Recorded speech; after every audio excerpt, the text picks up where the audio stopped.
আসসালামু আলাইকুম রহমতুল্লাহ বারাকাতু। জুলাইয়ের 21 তারিখ, milestone school and college, Uttara. Mahtab এবং আইমানদের মতো নিষ্পাপ ফুল সদৃশ্য শিশুগুলো যখন জ্ঞানার্জনের মতো কল্যাণকর কাজে ব্যস্ত ছিল, তখন তাদের উপর আছড়ে পড়ল একটি যুদ্ধ বিমান, যার ফুয়েল বিস্ফোরিত হয়ে তাৎক্ষণিক কয়লায় পরিণত হয়ে গেল। নিষ্পাপ ফুলের মতো কিছু শিশু, আবার কিছু শিশু অর্ধ পুড়ে যাওয়া, 3 ভাগের 2 ভাগ পুড়ে যাওয়া শরীর নিয়ে আগুন থেকে পালাতে থাকলো। ভিডিও ছড়িয়ে পড়ল সমগ্র বাংলাদেশে। মেহরিন মিস তার ছাত্রছাত্রীদের বাঁচাতে গিয়ে নিজেও প্রাণ দিলেন। ফ্লাইট লেফটেন্যান্ট তৌকির ইসলাম 6 মাসের বিবাহিতা স্ত্রীকে রেখে তিনিও দুনিয়া থেকে বিদায় নিলেন। তাদেরকে আসলে কিভাবে ধৈর্য ধারণ এবং সবর করার পরামর্শ দিবেন? যার চলে যায় সেই তো ব্যথা বুঝে, যার যায় না সেই শুধু ধৈর্য এবং সবরের দার্স দিতে পারে। চলেন তাহলে ঘুরে আসি কয়েক হাজার বছর পূর্বে। আইয়ুব আলাইহিস সালাতু ওয়াস সালাম, যাকে আল্লাহ সুবহানাহু তাআলা ইবনু কাসির রাহিমাহুল্লাহর মত অনুযায়ী, অধিকাংশ মুফাসসির এবং ঐতিহাসিকদের মত অনুযায়ী, যাকে আল্লাহ সুবহানাহু তাআলা 14 সন্তান দান করেছিলেন।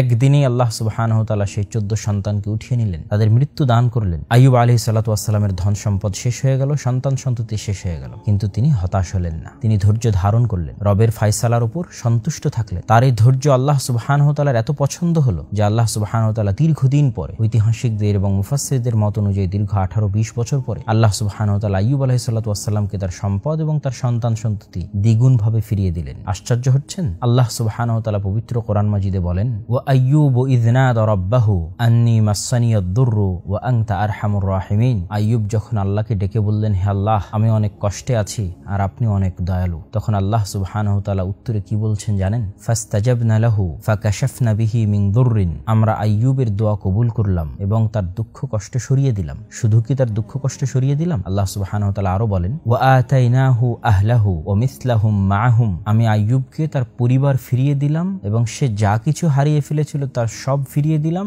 দ্বিগুণ ভাবে। তথা আল্লাহ সুবহানাহু তাআলা যদি তার 14 সন্তান উঠিয়ে নিয়ে থাকেন, তার আল্লাহ সুবহানাহু তাআলা তাকে তার ধৈর্যের প্রতিদান স্বরূপ 28 সন্তান ফেরত দিলেন। আল্লাহু আকবার।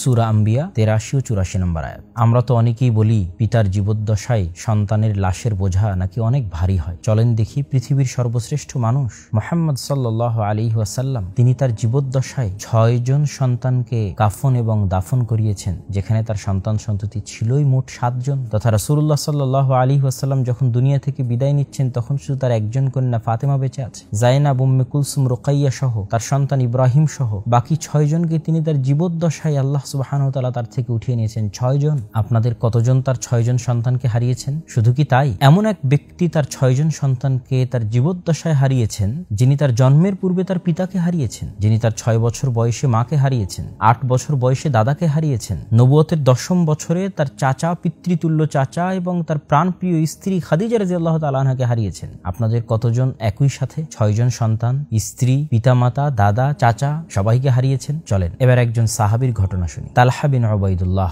রাদিয়াল্লাহু তাআলা আন, তার স্ত্রী উম্মে সুলাইম, তাদের মাত্র একটি সন্তান। তালহা রাদিয়াল্লাহু তাআলা আনহু বাড়িতে ছিলেন না, সন্তানের মৃত্যু হলো। উম্মে সুলাইম সন্তানের কাফন দাফনের ব্যবস্থা করে স্বামীকে জানতে দিলেন না যে সন্তান মারা গেছে। সম্পূর্ণরূপে সেজে গুছে, ঠিক যেভাবে বাসরাতে মেয়েরা সেজে গুছে যায়, সেভাবে তিনি সাজগোজ করে স্বামীর জন্য অপেক্ষায় থাকলেন। স্বামী আসলে তার সাথে সাংসারিক জীবনে গমন করলেন, যাতে আল্লাহ সুবহানাহু ওয়া তাআলা তার পেটে আরেকটি নেককার সন্তান দান করেন। সাংসারিক জীবন শেষ হলে তিনি তার স্বামীকে জানাচ্ছেন যে তার সন্তান মারা গেছে। তাদের এই সবর এবং আল্লাহর সিদ্ধান্তের উপর রাজি হওয়ার এই দৃষ্টান্ত রাসূলুল্লাহ সাল্লাল্লাহু আলাইহি ওয়াসাল্লাম এবং আল্লাহ সুবহানাহু ওয়া তাআলার অনেক পছন্দ হয়। রাসূল সাল্লাল্লাহু আলাইহি ওয়াসাল্লাম তাদের জন্য দোয়া করে দেন এবং পরবর্তীতে আল্লাহ সুবহানাহু ওয়া তাআলা তাদেরকে আরো নেক সন্তান দান করে। রাসূলুল্লাহ সাল্লাল্লাহু আলাইহি ওয়াসাল্লাম বলেন, যখন ফেরেশতারা আল্লাহ সুবহানাহু ওয়া তাআলার কোনো বান্দার সন্তানের জান কবজ করে, তখন আল্লাহ সুবহানাহু ওয়া তাআলা ফেরেশতাদের বলেন, কবাজতুম ওয়ালাদা আবদি কবাজতুম সামারাতা ফুআদি। তোমরা কি আমার বান্দার কলিজার টুকরাকে উঠিয়ে নিয়ে এসেছো? তখন ফেরেশতারা বলে, নাম, যে আমরা আপনার বান্দার কলিজার টুকরাকে উঠিয়ে নিয়ে এসেছি। তখন আল্লাহ সুবহানাহু ওয়া তাআলা ফেরেশতাদের জিজ্ঞেস করেন, মাদা ক্বালা আবদি, আমার বান্দা যখন তার কলিজার টুকরা সমতুল্য সন্তান হারিয়ে ফেললো তখন সে কি বলল? তখন ফেরেশতারা উত্তরে বলে, আপনার বান্দা উত্তরে হামিদাকা ওয়াস্তারজা, আপনার প্রশংসা করেছে এবং বলেছে, ইন্না লিল্লাহি ওয়া ইন্না ইলাইহি রাজিউন, আমি তো আমার মালিক নই, আমার মালিকই তো আল্লাহ, ওয়া ইন্না ইলাইহি রাজিউন, আমাকেও তো আল্লাহর কাছেই ফিরে যেতে হবে। যেখানে আমি আমার নিজের মালিক নই, মানে আমার ধন সম্পদেরও মালিক নই, আমার বাড়ি ঘরেরও আমি মালিক নই, আমার সন্তান সন্ততিরও আমি মালিক মালিক নই, তাহলে সন্তান সন্ততির মালিক যেহেতু আমি নই, যেহেতু আমি আমার নিজের মালিক নই, সেহেতু সন্তান সন্ততির মালিক নই, তাহলে সন্তান সন্ততির প্রকৃত মালিক আল্লাহ সুবহানাহু ওয়া তাআলা, তার সেই বান্দাকে তিনি উঠিয়ে নিয়েছেন। আর যেহেতু আমাদের সবাইকে আল্লাহ সুবহানাহু ওয়া তাআলার কাছে ফেরত যেতে হবে, একদিন আগে এবং পরে, সেহেতু দুশ্চিন্তা কিসের? এই কথাগুলোর অর্থই হচ্ছে ইন্না লিল্লাহি ওয়া ইন্না ইলাইহি রাজিউন। তখন আল্লাহ সুবহানাহু ওয়া তাআলা ফেরেশতাদের বলেন, যেহেতু আমার বান্দা আমার সিদ্ধান্তে সন্তুষ্ট, সেহেতু আমার বান্দার জন্য একটি ঘর তৈরি করো জান্নাতে, যে ঘরের নাম তো বাইতুল হামদ, প্রশংসার ঘর।